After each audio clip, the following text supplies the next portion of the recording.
Radio Madero presenta Madero Minería. 60 minutos con todo el acontecer de la minería en Chile y el mundo.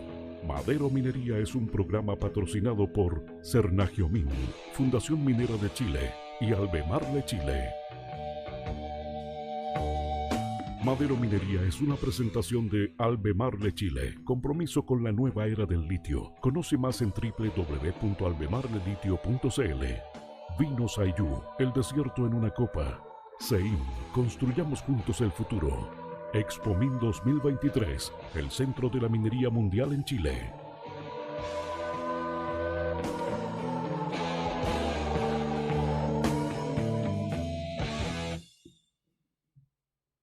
Cero.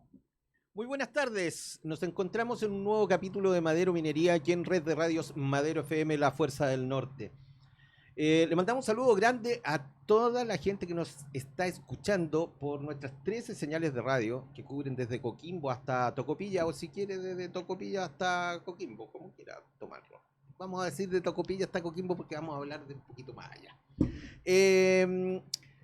Saludar también con mucho cariño a los amigos de la Escuela Militar que tienen un programa acá con nosotros. Y porque hoy cumplen 206 años. 206 años de la Escuela Militar Bernardo Higgins. Y fue casualidad porque en realidad yo había citado al profesor para otro día, pero para el día de ayer. Pero lo cambiamos para hoy y nos tocó justo el aniversario. Así que tengo invitado al profesor Mauricio Pelayo. Él es investigador de la Guerra del Pacífico, porque vamos a hablar de la Guerra del Pacífico. Pero antes de todo, sí, saludarlo por medio suyo a la Escuela Militar, que usted es parte del sí, claro, histórico. Y ¿cómo se 206 años, profe? 206 años haciendo historia, y la historia militar o la historia del ejército es la historia de Chile, están unidas 100%.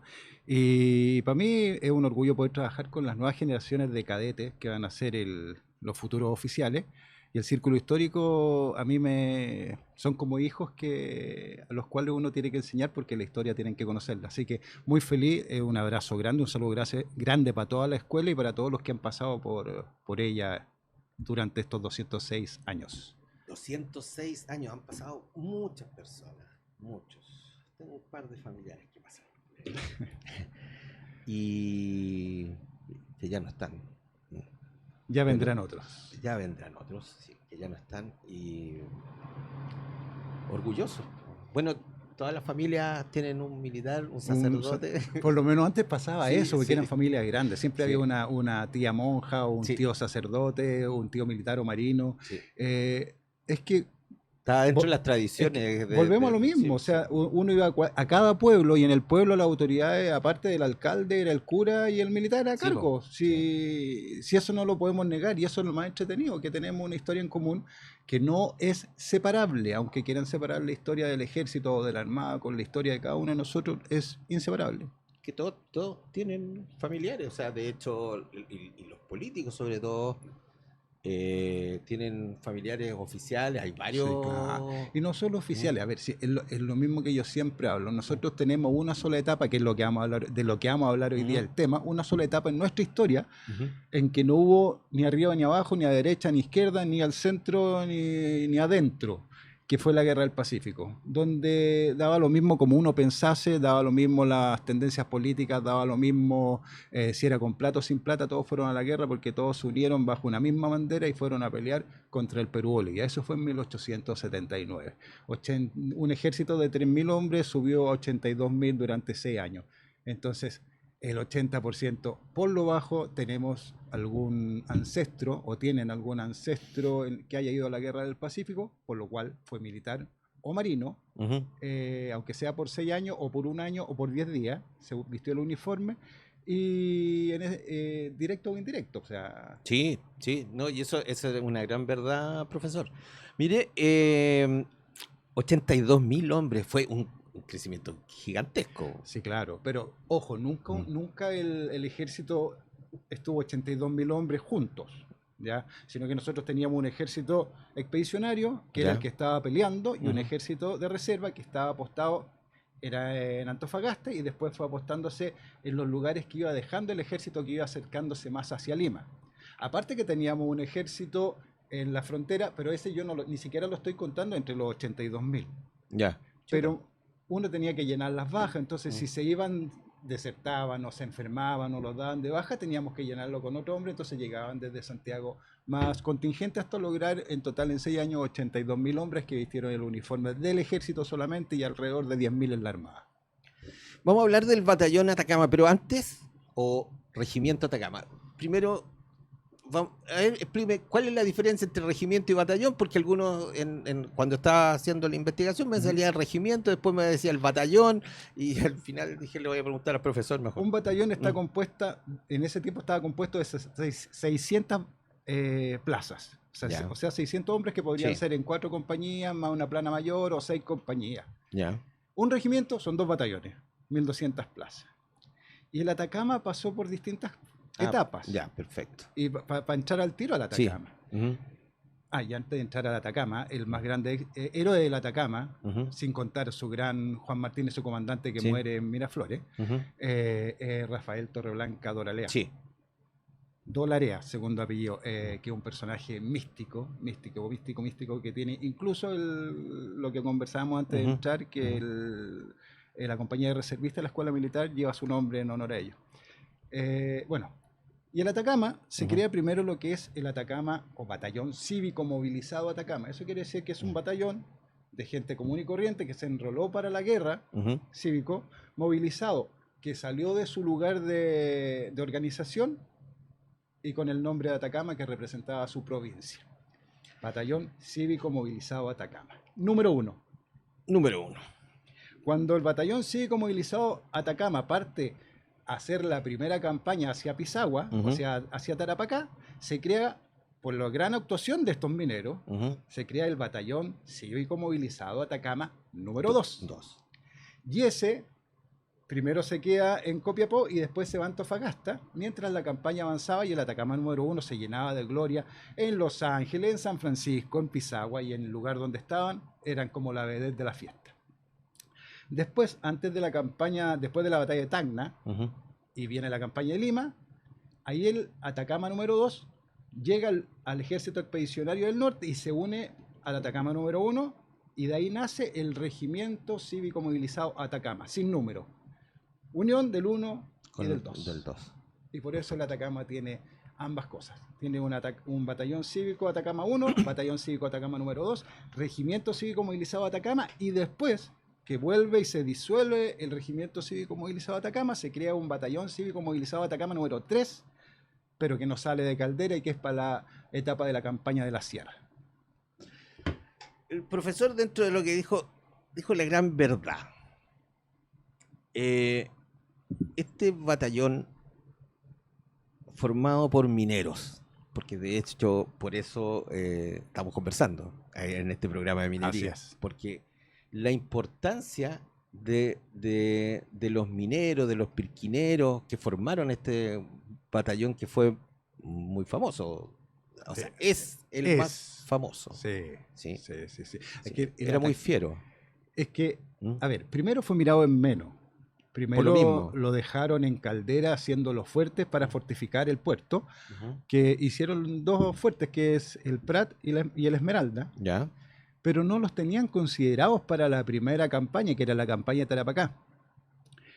Y al final consiguen que vayan a Antofagasta, y en la muestra de dominio del arma y de estrategias militares fue tan impresionante, no solamente la del Atacama, sino que la del Coquimbo también, las acciones de arma y los movimientos de arma, que dijeron no pueden faltar en nuestro ejército estas 2 unidades, principalmente el Atacama, y los llevaron a la campaña de Tarapacá, que eso ya es a finales de octubre de 1879, que comienza con el desembarco de Pisagua el 2 de noviembre. Entonces, desde un principio, quizá fortuitamente llegaron a Antofagasta, pero demostraron todas las capacidades, el valer que tenía, y aparte que la fiereza y la capacidad física que tenía el minero en esos tiempos era formidable. Aparte un gran patriotismo.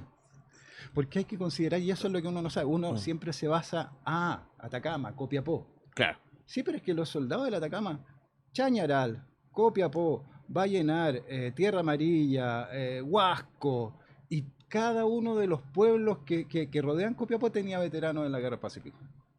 No se salvó nadie. Fueron de todas partes a llenar las bajas del Atacama mientras iba avanzando y a llenar la unidad, que fueron 472 hombres, la primera revista que hace 472. el Atacama.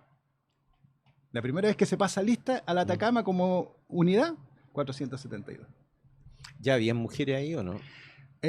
No, todavía No. no. Las mujeres fueron llegando después. Y el Atacama, bueno, tuvo dos bastante conocidas y que tienen respaldo histórico, porque hay muchas que se hablan mujeres que no tienen mayor respaldo histórico. Y acá sí, la Carmen Vilche, aunque solamente se le nombra en una acción, que es el combate de Los Ángeles, el 22 de marzo de 1880, aparece incluso en el parte oficial del comandante del Atacama, Juan Martínez, felicitando su bravura y su empuje.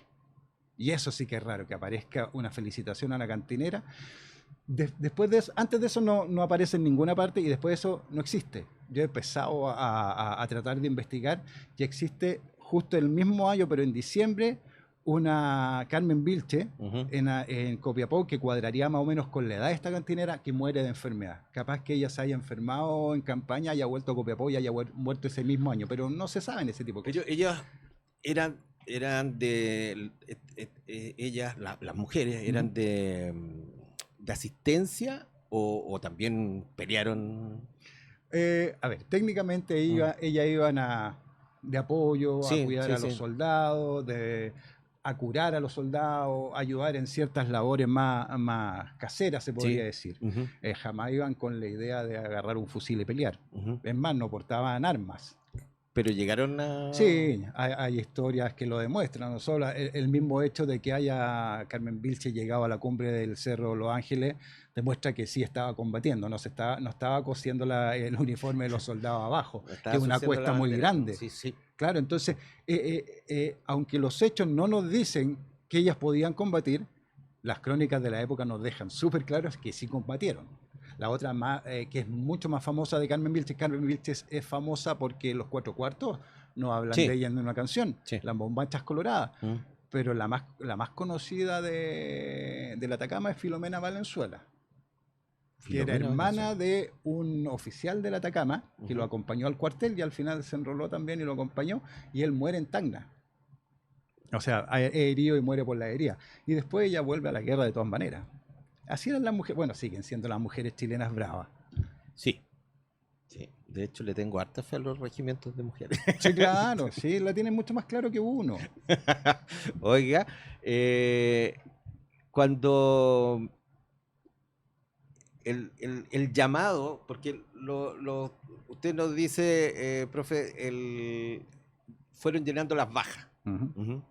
Ese es el término. O sea, se va diezmando el batallón y hay que poner más gente, porque si no va a quedar peleando uno solo. Pero se hace un llamado. ¿Cómo llegan los mineros a participar aquí, a formar? Porque igual la zona era extraña todavía, ese sector, el de Antofagasta, boliviano. Sí, la guerra era mucho más lejano de lo que nosotros podemos pensar. No existía tele, no existían teléfonos, no existían las comunicaciones que tenemos en estos momentos. O sea, todo era por traslados, por telégrafo, con suerte, carta. Entonces, no era fácil la comunicación. Y todo empieza a cambiar después del 21 de mayo. Después del 21 de mayo empieza a existir un jolgorio y existían las ganas de ir a como emular lo que fue la gesta de Prat o seguir los pasos de Prat y sus camaradas, de su tripulación. Y para eso existían los oradores, aparte de toda la información que aparecía en los diarios. Se estaba formando batallón, Atacama, en el cuartel, porque todas las unidades, o sea, todas las provincias o comunas o como haya sido en ese entonces eran provincias, tenían como reservistas. Ya, que sí. son la Guardia Nacional, se podría decir, sí. o la Guardia, que está en receso, que no, entonces son personas que tienen un tipo de capacidad militar de conocer los movimientos, saber ocupar el arma, pero que no son militares. Y a base de eso, que es el batallón Copiapó, se empieza a llamar a la gente a formar una nueva unidad que fue la que pide el Estado, que declárese que la región de Antofagasta o el departamento de Antofagasta, o sea de Atacama, perdón, cree una unidad cívica a partir del batallón Copiapó, denominarse batallón Atacama. Y ahí empiezan la misma gente que son los oradores en las plazas, a llamar a los cuarteles, empiezan a levantar a la gente, el espíritu patriótico. Sí. Van la misma gente, estos mismos reservistas o militares ya de carrera, a los distintos pueblos, a hablar de la guerra y que se necesita para llenar la unidad, de que iba a representar a Atacama y tal. Y ahí empezó a llegar toda la gente y ahí se empezó a crear lo que es el batallón. Y nunca se pensó que iba a llegar tanta gente, porque el Atacama, claro, parte súper bien, pero al Atacama le sacaron más de 200 hombres para llenar las bajas de las unidades de línea perdidas en Calama, por enfermedades, por licenciamiento, por deserciones, etcétera, etcétera, etcétera. Entonces, ahí empezó a enojarse como la oficialidad y los soldados del Atacama, por decir, no, pues nosotros nos enrolamos en el Atacama número 1, nosotros queremos representar a nuestra provincia y queremos ir juntos. No queremos que nos manden a otras unidades. Y ahí la oficialidad dijo, ojo, no nos sacan nadie más. Nos sacan a alguien más y nosotros disolvemos el batallón. Y ahí empezó a cambiar la visión hacia el Atacama. Y la visión terminó el 2 de noviembre en Pisagua de darles toda la razón y convirtiéndole en la unidad más fiera mientras estuvo en la guerra. La unidad más fiera, mineros. Los mineros del Atacama, los padrecitos. Los padrecitos, porque el uniforme era oscuro, era negro, sí, que era la tela que habían en Copiapó y con los cuales se pudo hacer en la unidad, porque todos sabemos que el Estado de Chile tenía uniforme con suerte para el ejército de 2000 y tantos hombres. Ya no estábamos pasando por una actividad económica importante, entonces no podíamos siquiera pensar en vestir a 80.000. Entonces cada una de las provincias fue cubriendo o uniformando a sus soldados con lo que había, con la tela que había. Oiga, porque, a ver, no estábamos pasando un buen momento económico y esto parte por un problema de tipo económico, ¿o no? Esto es por un... Claro, la guerra parte por esto. Todas las guerras parten por una u otra forma, sí. Un problema económico. Y la guerra del Pacífico no es distinta, es el aumento de 10 centavos por quintal de salitre que pone Bolivia a las empresas chilenas. Siendo que en el Tratado Chileno de 1874 decía que nosotros dejábamos todo lo que nos correspondía hasta el Tratado de 1866, o sea, no había medianería, no queríamos nada, solamente que durante 25 años a las empresas chilenas no se les subiera un peso de impuesto. Y eso se quebró por parte de Bolivia. Chile desde el 78 al 79 entró en conversaciones para evitar ir a la guerra. Sí. Y no se logró. Y se supone que una de las cosas que iba a pasar el 14 de febrero de 1879 es a que se iba a rematar la empresa chilena. Si se remataba, que es lo que yo siempre he tratado de entender, si se remataba y la remataba o el Estado alemán o el Estado inglés, no teníamos nada que hacer. O sea, entonces había que evitar que fuese a remate. ¿Ya? Y ahí vienen los otros problemas, porque el problema era con Bolivia. Pero después se mete Perú, y Perú hasta el día de hoy hay muchos que tienen esa teoría que nosotros siempre quisimos estar para acá. Pero si ellos no se alían a Bolivia, nosotros no hubiéramos tenido ninguna excusa, ni teníamos los recursos tampoco para ir a Tarapacá, así que se cae sola esa teoría. A ver, una de las cosas que ha salido en el último tiempo y da vuelta, y uno lo ve en las redes sociales, es que esta guerra parte, ya como lo dice el profesor, y como lo sabemos, porque esto lo enseñaron, ahora no tengo idea de lo que enseñan en los colegios, pero antiguamente lo enseñaban. Y tampoco muy profundo, pero lo enseñaban, pero lo tocaban. Sí, Sí. habían cosas que se saltaban. Pero era por un problema económico, pero se dijo que había mucho interés de los ingleses en esto y que fuimos tutelados y casi ganamos por la intervención inglesa en...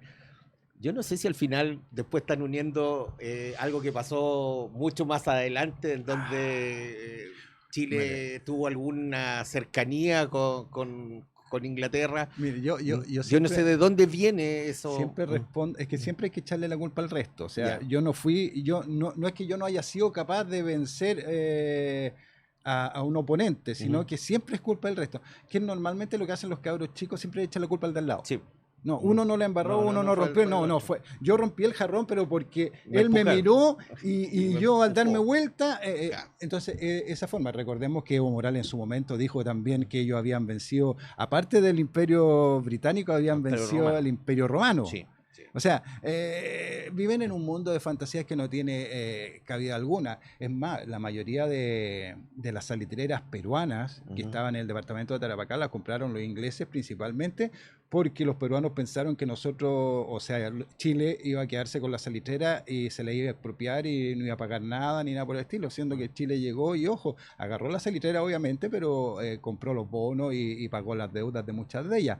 Entonces vendieron muy rápidamente y especialmente a los ingleses, que eran los que la llevaban en ese entonces, no era Estados Unidos como ahora, sino que eran los ingleses. Sí. Entonces, ¿qué es lo que pasa? Es súper fácil echarle la culpa a los ingleses, pero los ingleses no tienen nada. Y yo siempre he dicho, por favor, el que tenga esa teoría, que me muestre un documento, uno, en 25 años nadie lo ha hecho. Del Estado inglés, por supuesto, no me va a decir de una empresa inglesa que puso plata para comprar algo, porque eso ocurre en todos lados y va a seguir ocurriendo siempre. Sí. Del Estado inglés ayudando a Chile o colaborando a Chile en algo, porque ni siquiera el armamento chileno era inglés. Entonces, como no hay de eso, nadie puede decir nada. En cambio, a Perú tuvo de aliado mucho tiempo de la guerra a Estados Unidos. Es más, estaban ofreciendo llegar a un trato de hacer como un puerto para Estados Unidos en Mollendo si es que evitaba que nosotros nos quedáramos con Tarapacá. Eso es. No, y eso está en documentación de cancilleres, de diplomáticos, de Estado, y todo eso existió. Bueno, la Cancillería peruana es muy buena. Sí, sí. Muy buena. Muy buena. Cancha y tiro acá. Sí, Sí. muy buena, muy buena. Y bueno, ahí estaban demostrando que estaban negociando muy bien. Sí, claro. No, si nosotros siempre nos ha faltado un poquito, es lo mismo que la parte cultural, es lo mismo que la parte turística, la parte patrimonial. Claro, siempre hemos sido un país pobre, nosotros éramos un país netamente agrícola y si hubiéramos perdido la guerra del Pacífico, por eso siempre digo, nosotros somos lo que somos gracias a los veteranos del 79 y en parte importante un guía como fue Manuel Baqueano, por eso me da tanta rabia lo que ocurrió acá en Chile, porque sin los veteranos del 79, sin Manuel Baqueano, sin los 80 o los 100.000 agarrando a la Armada que fueron a la guerra, nosotros hubiésemos perdido, se nos hubiera tirado Argentina por el sur y sería Chile con suerte de Coquimbo a Talca, porque se hubieran repartido todo, absolutamente todo, y seríamos un país netamente agrícola y pobre. Entonces eso es lo que a mí me arraiga cuando no saben separar las cosas y no conocen la historia, que es lo más grave. Grave es, pues. Grave es porque la mayoría de las personas de la juventud de repente no le toma el peso a algunas acciones que se hacen todavía. Por ejemplo, la parada militar, que en los momentos de tensión con los vecinos se hace una parada fuerte para disuadir. Se hace una demostración de las capacidades, como lo hizo con la presidenta Bachelet, que se tiraron unos paracaidistas y demostraron un sincronismo increíble, y que el mismo año en Perú se hizo y fue un fiasco. Entonces... Pero si una de las formas de evitar la guerra, el ejército no está solo para la guerra, está para la paz también. Sí, pues, y la forma esa es disuadir. O sea, vean y lo invito a todos quienes nos ven, busquen en YouTube cuando gente de otros países ven las paradas militares chilenas. Y quedan impresionados. Quedan impresionados, Sí. se sorprenden por las capacidades chilenas, porque se creen el cuento, por lo patriota, por cómo cantan, por cómo desfilan, por cómo... Gracias a eso, gracias a esos militares, es que nosotros llevamos una paz desde 1879, o sea, 84. Yo no estoy pensando en la Revolución del 91 porque ese No, fue sí, una cosa cuestión. entre hermanos, entre chilenos, lamentablemente movida por intereses políticos más que otra cosa. Ujú. Pero la paz es gracias a las Fuerzas Armadas principalmente porque, y se vio mucho en los años 80, Ujú. se nos iba a tirar Argentina, se nos iba a Sí, tirar Perú, sí, sí. y al final, gracias a la disuasión, no se nos tiró nadie. Es complicado ese tema. Bueno, uno de repente, y lo ve en la casa, si usted tiene mala relación con los vecinos, siempre va a tener un problema, que la rama del árbol, Sí. que el perro, que el gato que pasa en las noches y todo. Y lo mismo es en gran escala. Sí, con los y países. tampoco uno puede ceder muchas veces, porque, a ver, ok, si yo al vecino yo le digo, ya corra 5 centímetros más la muralla para acá, Sí. la va a correr 20. Claro. Y después dijo, si puede correr la 20, puedo correr la 30. Sí. Y después Y no eso- se dan ni cuenta hasta en Claro, el living. y por eso mismo uno también tiene que ser fuerte en ese aspecto. Y esas son las labores que debiese hacer la diplomacia chilena, y al final, cuando falla la diplomacia, nuestra Fuerza Armada. Pero no nos vayamos tan adelante. Ahora, el pirquinero y el minero conocía la zona. Bien. El chileno en sí conocía Sí. la zona, Sí. porque... Pero y si era boliviana, por ejemplo, Antofagasta, Ajá. yo eso me pregunto cómo les costó tanto defenderla, entonces no era tan boliviana. No, porque Bolivia queda muy lejos de Sí, pues Antofagasta. es que era como raro, si tú no ves el mapa nomás y Sí. está como bastante lejos. Esto sí. Sí, está así de Antofagasta. Lo que ¿Ah? pasa que siempre se ha dicho que el puerto lógico para Bolivia, para La Paz, es Arica. Sí, Ya. está- Pero en su momento, ¿por qué se eligió Sucre, elige el puerto La Mar, que es Cobija, Ujú. cerca de Antofagasta? Porque era un lugar que no le interesaba a nadie todo ese sector, porque era el despoblado de Atacama, el desierto, que en ese momento todavía no se daban cuenta de las riquezas que existían ahí, minerales. Entonces, que es lo mismo que nos pasó cuando entregamos la Patagonia, ¿no? Sí. Si no importa, si es un No tiene peladero, nada, sí. no tiene nada. Eso pasó lo mismo en ese entonces. Y todo eso empezó a cambiar en 1842, cuando el presidente Bulnes, general Bulnes, presidente de la República, empieza a mandar gente para que vaya a estudiar qué hay en el despoblado o en el desierto, y encontró una cantidad de riqueza, y ahí empezaron a decir, no, pues esto es nuestro. Según el utis possidetis, corresponde Sí. a nosotros. Entonces, ¿por qué Bolivia no estaba la gente ahí? Porque era muy lejos. Es así de simple. Antofagasta estaba bajo mando boliviano, estaba bajo gobierno boliviano, los policías eran bolivianos, pero la gente que vivía ahí era chileno y extranjero. O sea, un porcentaje infinitamente superior era chileno. ¿Por qué? Porque el chileno se tenía que buscar la suerte, porque en Chile, aparte de la agricultura, no teníamos más. O sea, acuérdense, la fiebre del oro. Ujú. ¿Cuántos chilenos no partió para allá? ¿Cuántos Sí. chilenos no partió? Torreblanca quiso partir incluso a la independencia de Cuba. Ujú. ¿Cuánta gente el chileno no iba en busca de aventura a distintos lugares? Y por eso la mayoría era chileno en Antofagasta, y esa también era la presión para que se detuvieran de una vez por todas también todas las injusticias que eran contra el pueblo chileno que estaba ahí trabajando. Vamos a seguir conversando con el profesor Mauricio Pelayo, pero nos vamos a ir a una pausa comercial porque está más que interesante. Estoy loco porque se me agolpan las preguntas y todo. Y vamos a empezar a desmistificar algunas cosas que van de la mano de esto. Recordemos, se están celebrando 206 años 206. de la escuela militar, y estamos hablando de la Guerra del Pacífico, en donde la gran participación que existe gigante se ganó, yo creo, también por la decisión y la participación de los mineros del Atacama. Así que vamos a una pausa y volvemos aquí en Madero Minería. Hay un lugar en el mundo en donde la minería que soñamos se construye de manera inclusiva, innovadora y propositiva. Equans presenta ExpoMin 2023, el encuentro minero más importante de Latinoamérica. Se reúne en el Parque Ferial Internacional de Santiago. No te quedes fuera de Expomin. Reserva tu espacio ahora, del 24 al 27 de abril. Infórmate en expomin.cl. Auspicia Lithium Initiative. Invita a Greco. Organiza FISA. En el Centro de Entrenamiento Industrial y Minero SAIM te entregamos las herramientas necesarias para tu formación acorde a las necesidades actuales de la industria, adaptándonos constantemente y utilizando diversas herramientas tecnológicas en tu entrenamiento. En nuestra Escuela de Oficios Industriales contamos con programas con especialidad en las áreas de equipo pesado, procesos industriales, mecánica industrial, electricidad e instrumentación, seguridad y psicolaboral y formación de instructores.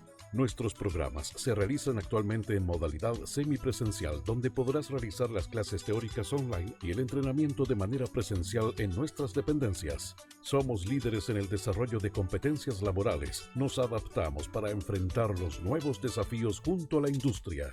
Construyamos juntos el futuro. Casa Matriz en Antofagasta, sedes en Santiago e Iquique. www.saim.cl.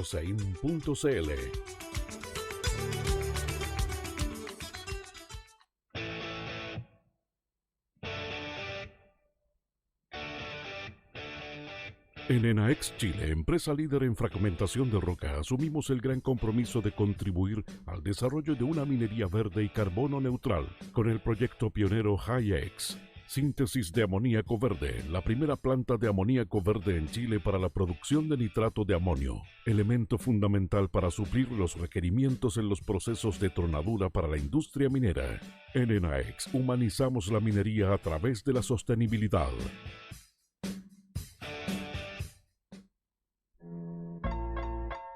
Firestop Systems Chile Sociedad Anónima, empresa con presencia en minería de 25 años, especialista en protección pasiva contra incendios. Evite la propagación del fuego en caso de incendio en cables eléctricos, protegiendo con Thermalastic 83C, recubrimiento ignífugo retardante a la llama para cables eléctricos. Evite el ingreso de fuego, polvo y agua al interior de las salas eléctricas con el sello cortafuego Elastasil 600. 3 horas de resistencia para lograr el confinamiento ignífugo y estanqueidad de salas eléctricas. Encuéntranos en www.firestop.cl y en el fono WhatsApp más 569-9539-0067.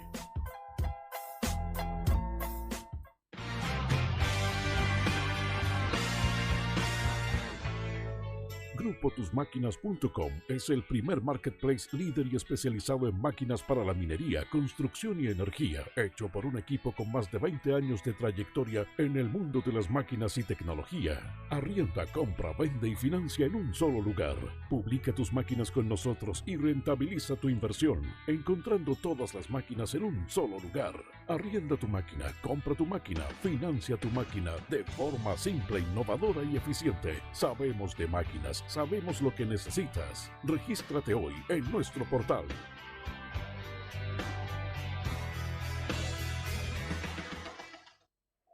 Buena pinta la jugada por el sector derecho. Va a sacar el centro. Que tire, que tire, que tire. El centro que viene arriba al segundo palo. Muy alta la pelota, señoras y señores. El delantero necesitaba un andamio para poder conectar de cabeza ese balón. Andina Montajes es una empresa regional que se dedica a la venta, arriendo y montajes de andamios certificados para la minería y la industria. Cuenta además con personal calificado y atiende emergencias, despachos rápidos, ideal para empresas que trabajan con paradas de plantas en mineras e industria. Atención, de lunes a domingo. Visita www.andinamontajes.com o comunícate al celular más 569-634-94584 en Antofagasta. Andina Montajes, una empresa regional. ¡Golazo, Dios mío, golazo! ¡Gol!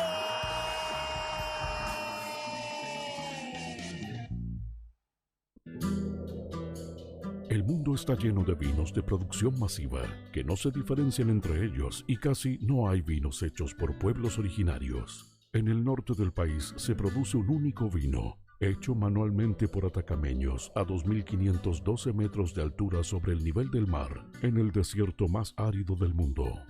La cooperativa Licanantay lo produce conservando la tradición de una agricultura mística y heroica. Así, gracias a la vitivinicultura del desierto, el vino producido tiene un color, aroma y un sabor como solo el desierto de Atacama sabe hacer.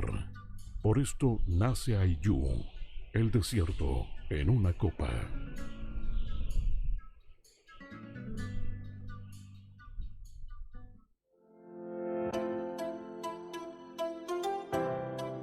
La nueva era del litio se construye desde la confianza, sostenibilidad, diálogo y valor social.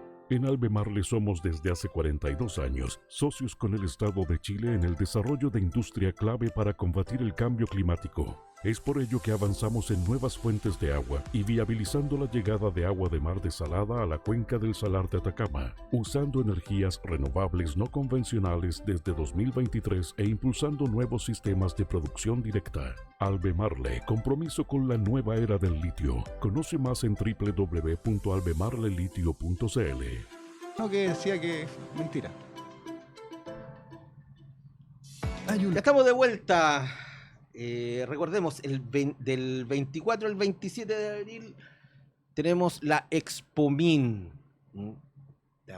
Invitamos a los amigos de la escuela militar para que hagan su programa allá. Va a ir el profesor. A mí me hubiese gustado haber mostrado los uniformes allá de la época, o sea, desde la Guerra del Pacífico a la actual, es como una especie de línea del tiempo con uniforme.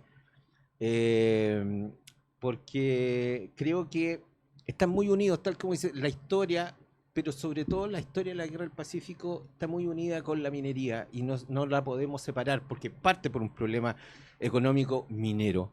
Por el Y en tierra minera. Y en tierra minera.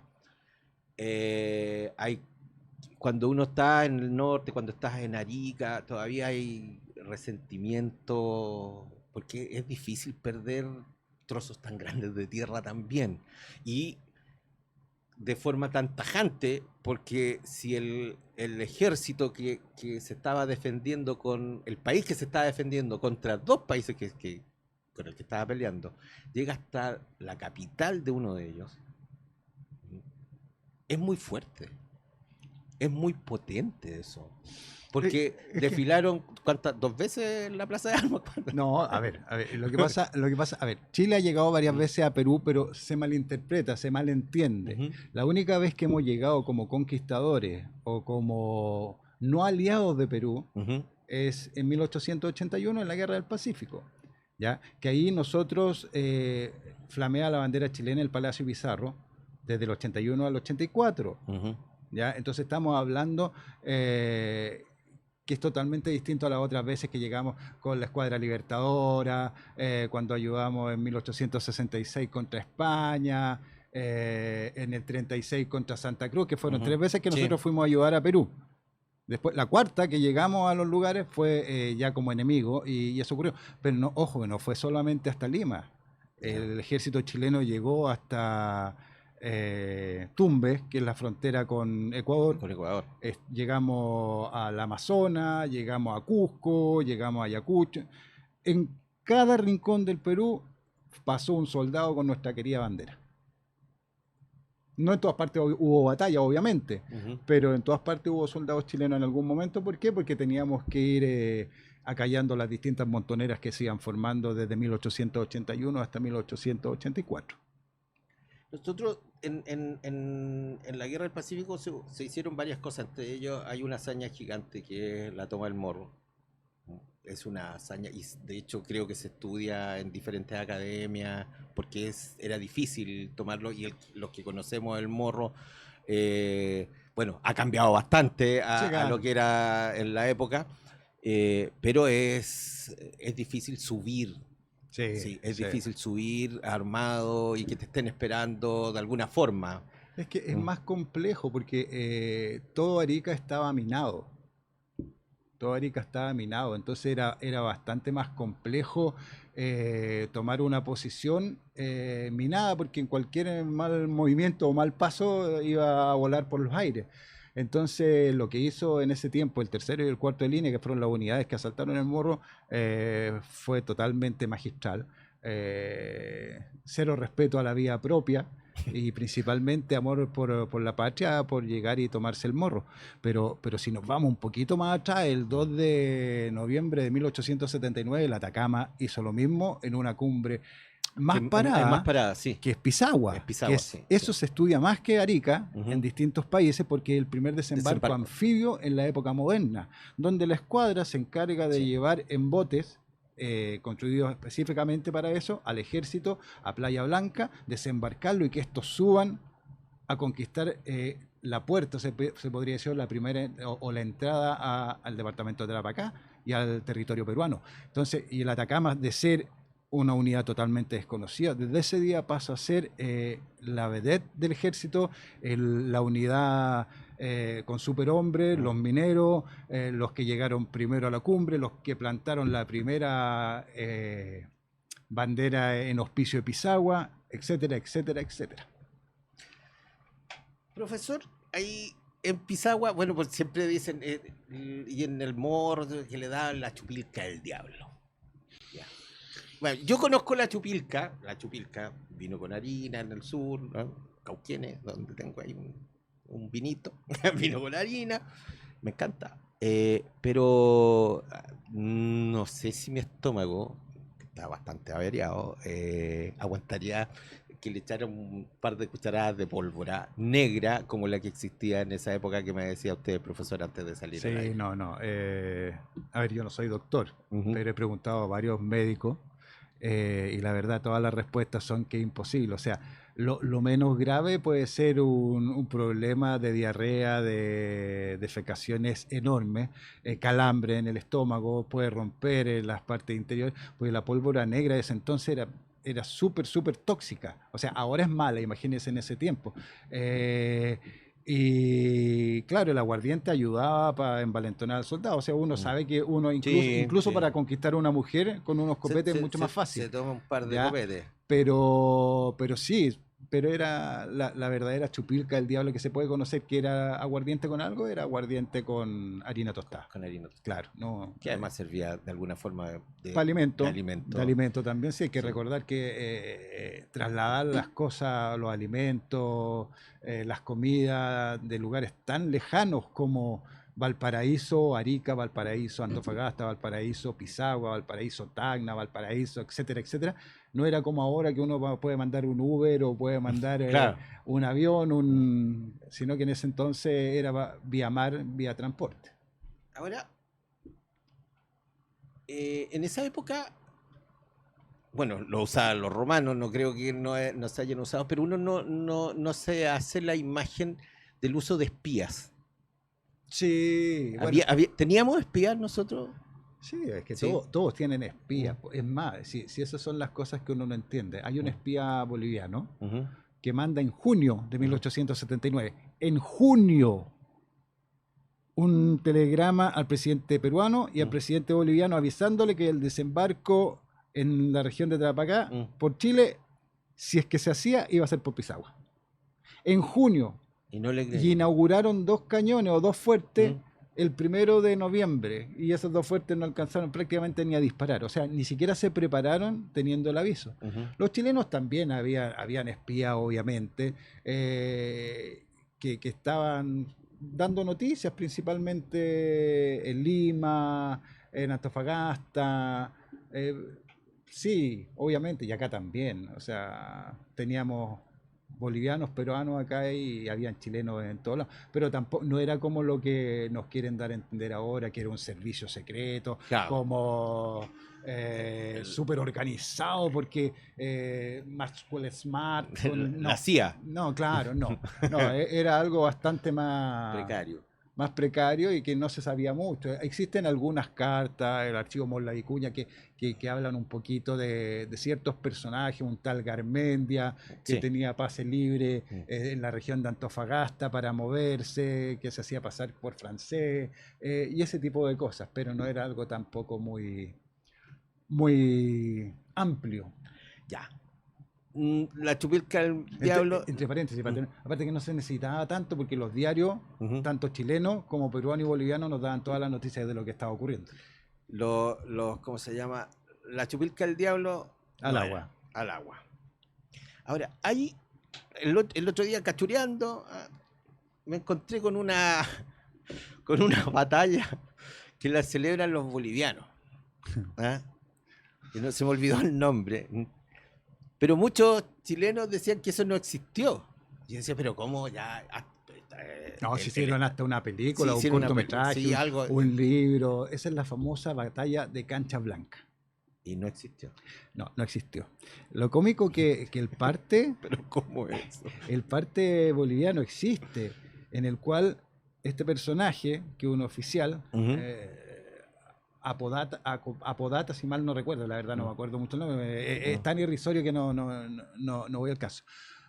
Hace un parte oficial en el cual prácticamente, a ver, voy a ridiculizar un poquito, porque sí, es como si 4 bolivianos con una llama hayan capturado y vencido a un ejército chileno de 1.200 hombres, matando a 600, estos 4, matando a 600, y a los otros 600 los toman prisioneros.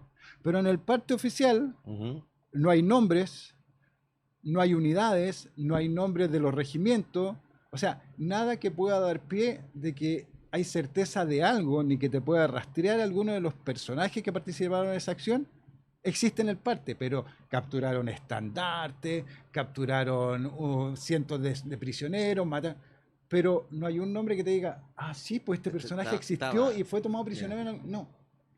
Entonces, no hay absolutamente nada. O sea, yo creo que ni siquiera en el tiempo le creyeron. Pero sí hay una acción de este mismo personaje en Tambillo, cerca de San Pedro de Atacama, en diciembre de 1879, donde alrededor de 70 hombres con él, con los bolivianos, caen sobre un pequeño caserío que se llamaba Tambillo, que está a 30 kilómetros más o menos hacia el sur, de San Pedro de Atacama, Tambillo, y ahí había un pequeño piquete de granaderos a caballo, que eran puro de caballería, que nunca habían visto enemigos, o sea, estaban ahí para cuidar el paso principalmente.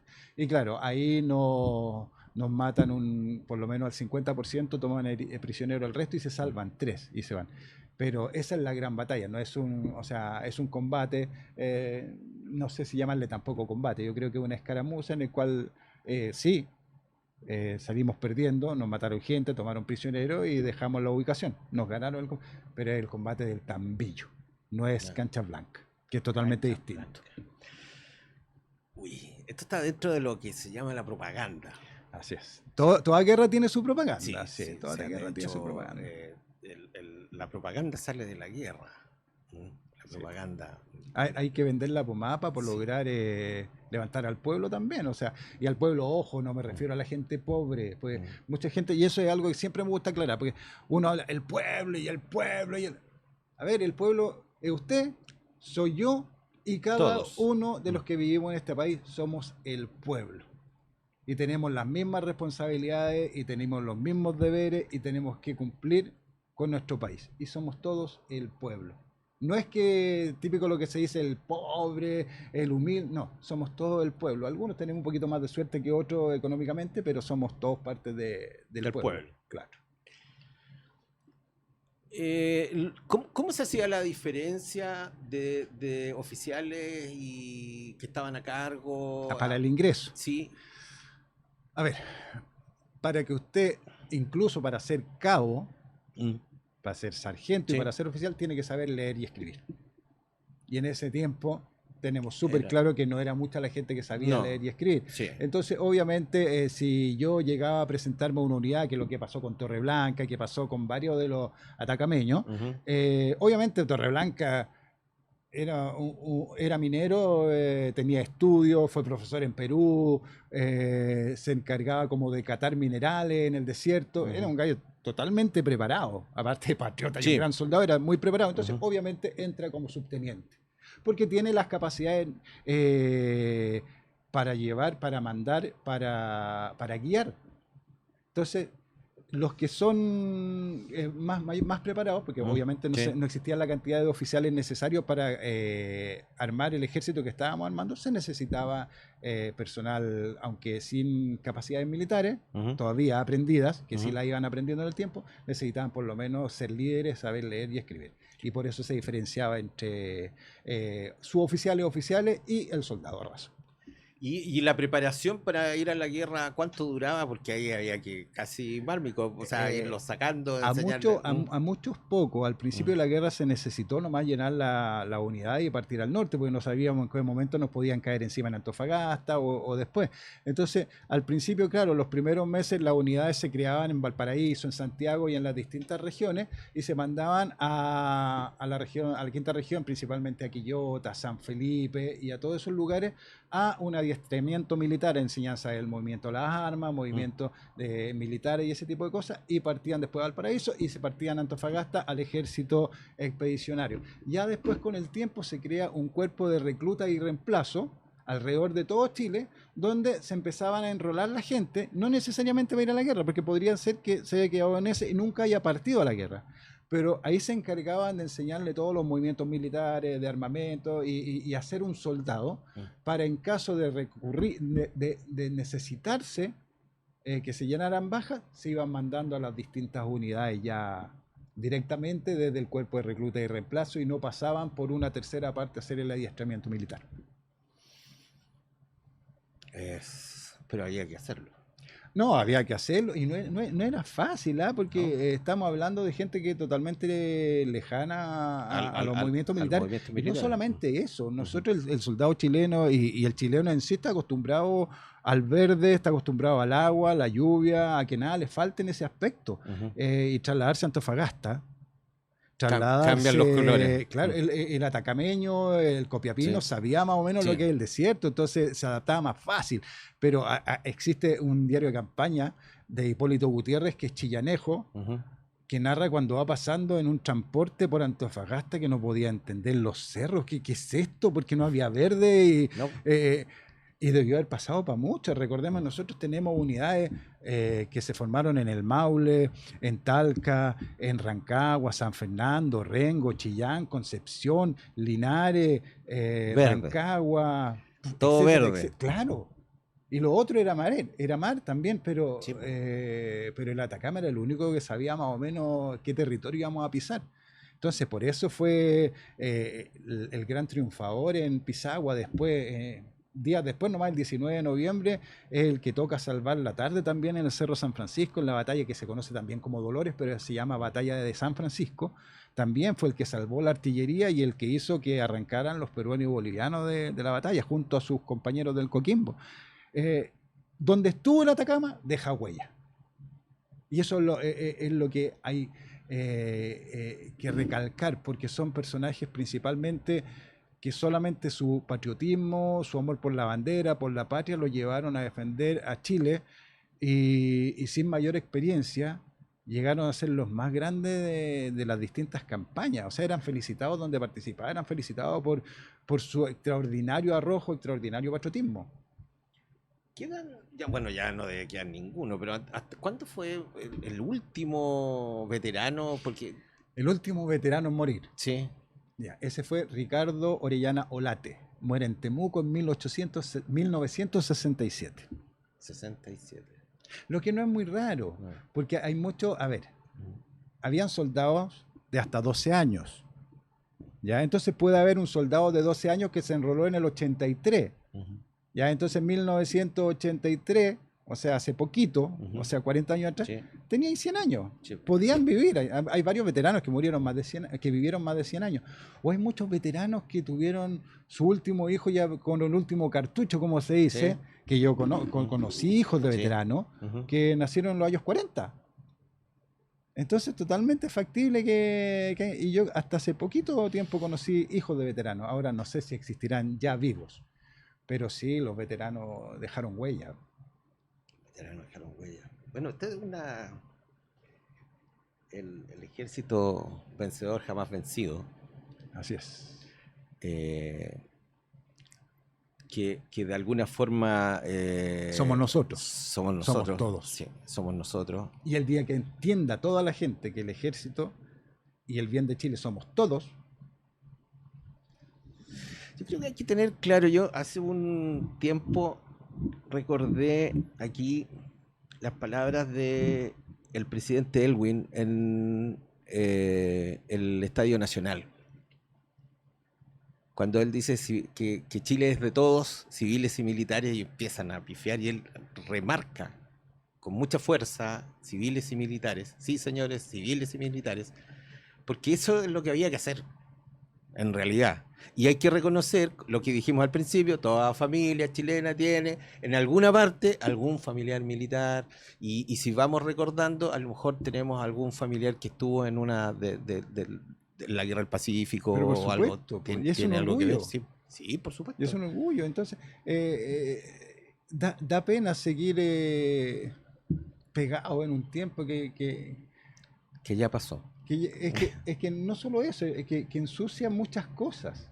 Sí. Ya, porque tenemos que separar las cosas. O sea, y alguien, a ver, yo llevo 25 años metido en el tema de la guerra del Pacífico, y a mí me da lata cuando, y soy bien sincero, cuando sacan la estrofa de Nuestros bravos valientes soldados, Ya. me dio mucha pena porque es tan corta la capacidad de pensar de algunos que no se dan cuenta que esa estrofa es de mucho antes de los problemas que puedan tener ellos ahora. Y que va incluso para abuelos de ellos mismos, que fueron a la guerra. Esta es una anécdota. Yo la primera ceremonia que hice en el Cementerio General fue en el año 2003, en el Mausoleo de Defensores de Chile, el Mausoleo Veterano. Y en ese tiempo, pongo la canción nacional, llamo una radio, o sea, súper casero todo. Po. Sí. Llevo una radio y pongo la canción nacional con la estrofa. Ya. Y quedó la pelota. No, una sola persona, porque se molestó. Yo puse, en ese tiempo prácticamente no había internet, así que puse en el diario, me acuerdo de la última noticia, en la columna al director, diciendo que voy a homenajear a los veteranos del 79, quien quiera ir, y fue harta gente, fueron como 50 personas, lo que es mucho para esos tiempos. Y un caballero me dijo, usted no puede ponerse. ¿Por qué? Le dije yo. Yo soy, y me acuerdo, soy de no sé de qué, de esta, no son sociedades como las organizaciones, ¿Sí? Y eso, y le dije, a ver, usted es descendiente, por eso está acá. Sí, ya, pues. Esto se lo hicieron a los soldados que eran sus ancestros y que eran los ancestros de nosotros. Si esto no tiene nada que ver, usted tiene que separar una cosa de la otra. Y si no es capaz de entender eso, no sé qué hace aquí homenajeando a su veterano. Y ahí me miró y me dijo, sabes que tienes la razón, no lo había pensado. Es que ¿Qué es ese problema? Hay que separar. Hay que separar para que podamos avanzar. Mire, ya llegamos al final, profesor. La guerra del Pacífico no es política. No. Y como estamos de aniversario, como estamos de cumpleaños, me gustaría que estos últimos minutos les mandara un saludo a la gente y sobre todo a los que nos están escuchando en el norte, que hay más de algún familiar, muchos familiares de gente de mineros que pelearon en el Atacama, que estuvieron en el Atacama, deben estar escuchando. A ver, primero que nada, a todos los que pasaron por la escuela militar y los que han trabajado alguna vez en la escuela militar, a los que han pasado por los diplomados, a los que han sido cadetes, a los que han tenido el orgullo de ser cadetes, a los que tienen el orgullo de educar en estos momentos, me refiero a los tenientes, capitanes, oficiales, de educar a los cadetes. Un abrazo grande, todas las felicitaciones del mundo, a mi querido círculo histórico, a un cadete regalón que tengo por ahí, que le tengo mucho cariño, que es muy especial. Les deseo una gran celebración a todo el norte. Los descendientes del glorioso Atacama, siéntanse orgullosos de su historia. Copiapó tiene mucha historia relacionada al ejército y relacionada a su provincia. Y para mí, yo le tengo mucho cariño al Lautaro por Arturo Benavides Santos, pero el Atacama no tuvo rival en las acciones de guerra en las que se encontró. Así que a todos los mineros del norte de Chile, Gracias por su día a día, por su trabajo, y a todos quienes llevan en el corazón a los atacameños y a cada uno de los veteranos del 79, no decaigan, que necesitamos traerlo a la vida cada día. Pues recuerden, un hombre solo muere cuando se lo olvida. Gloria a los veteranos del 79. Así es, gloria a los veteranos del 79, al gran Atacama. Nosotros le damos las gracias al profesor. Por encargo de Cruzeiro le vamos a tener un regalito chiquitito, pero... No, espectacular. Muchas gracias. Muchas gracias por la participación, profesor. Y les damos a todos las gracias por habernos escuchado, por habernos visto, por habernos seguido. Nosotros nos juntamos mañana. Ahora viene Gabriela Flores, la Gaby, con su poder de mujer. Y mañana nos juntamos a la 1:30 en Café con Leche. Muchas gracias, profe. Chao. Una buena taza de café tiene un aroma exquisito y un sabor intenso. Una buena taza de café puede ser chiquitita, mediana o grande. Puede ser azul, verde, amarela o incluso roja. No importa cómo sea, una buena taza de café tiene un café que sí es café. Desde Brasil, el principal productor de café del mundo, viene Cruzeiro, el café que disfrutas en tu taza todos los días. Café Cruzeiro, do Brasil para todos. ¿Pones un balde bajo la ducha a la espera del agua caliente? ¡Felicitaciones! Pero seguramente el resto de tu familia no lo hace y has escuchado algo como: ¡Ya, para de gozar! Tanta agua y todavía no te duchas. Ahórrate el balde y los retos con Hydrosaver, un panel inteligente que te permite ahorrar todo el agua al inicio de tu ducha con solo presionar un botón. Averigua más sobre Hydrosaver en ecoshower.cl, funcionando el transporte de carga.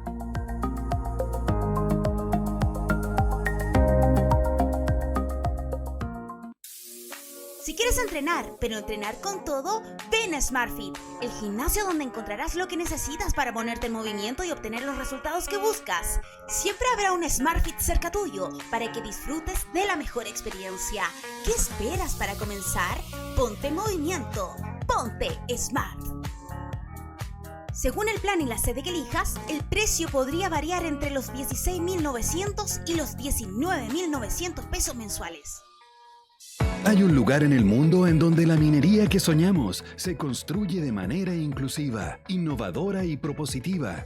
Equans presenta Expomin 2023. El encuentro minero más importante de Latinoamérica se reúne en el Parque Ferial Internacional de Santiago. No te quedes fuera de Expomin. Reserva tu espacio ahora, del 24 al 27 de abril. Infórmate en expomin.cl. Auspicia Lithium Initiative. Invita a Greco. Organiza FISA.